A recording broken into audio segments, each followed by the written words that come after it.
This is Mike Hamilton from Trade the Easy Way, and I'm going to start by looking at the Dow just to assess the overall appetite for risk in this market.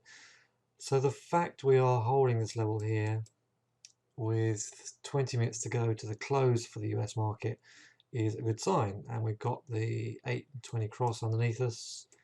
So I think we may dip down here to come and find some more buyers, because we are a little stretched the upside up here before potentially coming to test the next level of resistance at 16,750.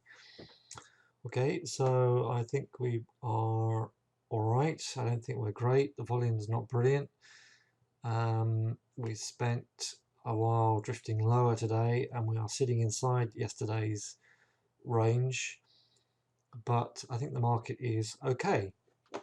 So moving on, I shorted the Euro US dollar today. Didn't expect a big move because of the level of support underneath here. So I took it off just around about the 110 mark and left it, and then I switched to the pound US dollar. So what do I think is going to happen here? I think we could come back a little higher, retrace some of this move, and then if we are going to roll over, I think that's the level that they will choose to roll it. Again, indicators are fairly low, which limits the potential for that to go lower. It doesn't exclude it, it just limits it. If you look at examples of every time this stochastic has got lower, the market has picked up.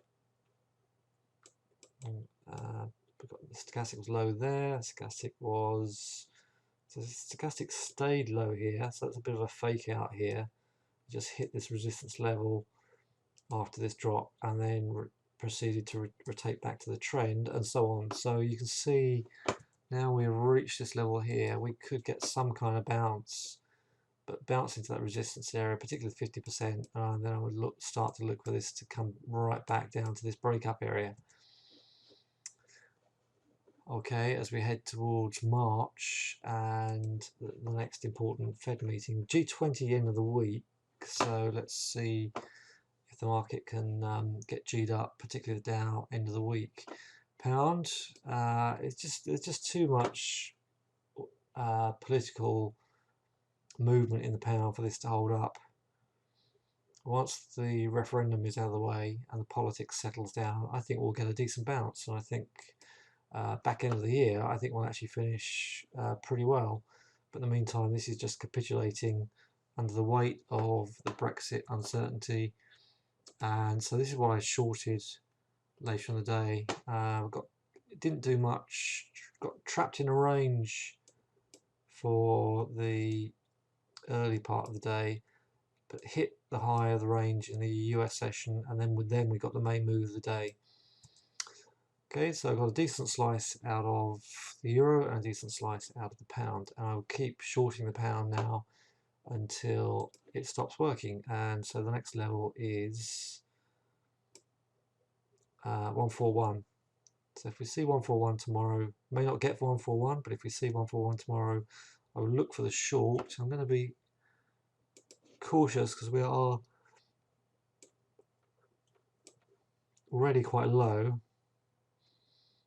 You can see here we had a week or so of selling, and we spent a few days pushing higher before we then got the capitulation.